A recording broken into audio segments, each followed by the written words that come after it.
There's a very specific issue that I've been seeing as of recent years on social media. This issue is actually what I believe is the primary problem with modern day political content as a whole. Before I had the idea to make this video, it was something that I found very hard to explain. Republican content, Democrat content, pretty much all political content is nothing new. Ever since YouTube came about, political content has been a category, all the way from mainstream politics to niche politics. As a result, there has also always been political pundits and political content creators. There's not much more to say about it than that. No, they would tell you what side they were on. They would tell you what their beliefs were. They would tell you pretty much all of that. It would be the first thing you see when you click on their profile. And that was just fine. Listen, you may not have agreed with it, but they told you their beliefs in their videos, and they told you what side they were on. Even if they were a centrist or some crap like that, they would tell you that they were a centrist. The very bottom line is that they would tell you what they were about. When they had beliefs, they would tell you what their beliefs were. When they believed this or believed that, they would tell you that they believed it. You didn't need to agree with them to respect the fact that they told you what they believed in. Hell, even when you didn't agree with them, the bottom line is that they told you what they were about, and they told you their beliefs. There was no room for speculation or to jump backwards or to, sidestep. There was no teetering on the edge, there was no sidestepping, there was no deflecting. There was only them and their beliefs, and they would tell you straight up. And as of the last several years, all of that has changed. Some leftists, some right-wing political pundits would straight up deny any form of political affiliation and then show an obvious bias, especially the journalists. And as an extension to that, the random, regular, average Joes that make videos about various things, video essays, video commentaries, doesn't really matter. They have also started doing the same thing. Whether right or left, they start teetering on the edge, they start fence sitting, and they pretend like they don't have a side or a center. And they really do. And it really only comes out at certain times. But it's very obvious. I gotta be real. This is 90% of the reason I despise modern day political content.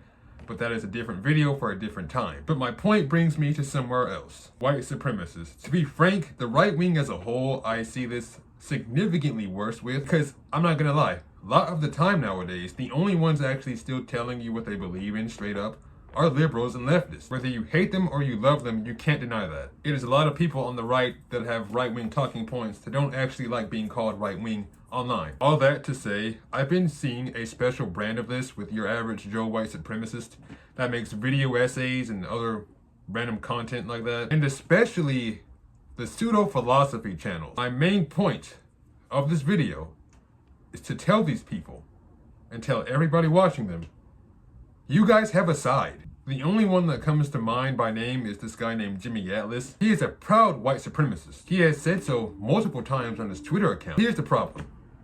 He isn't a proud white supremacist on YouTube.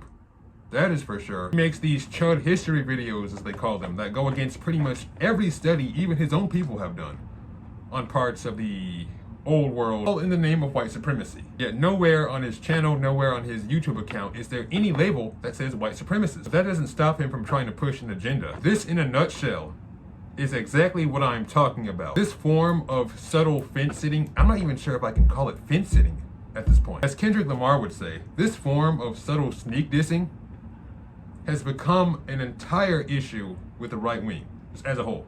Especially white supremacists. They make these pseudo-documentary videos, these pseudo-philosophy videos, and hide the fact that they're white supremacists and trying to push an agenda the entire time, despite the fact that they're supposed to be proud white supremacists. See, they have a side, but they want to seem like they're unbiased philosophers or fact readers, despite the fact that they have a side and are trying to push an agenda. And without fail, before one of them says, okay, well, we're just telling facts, what's your problem?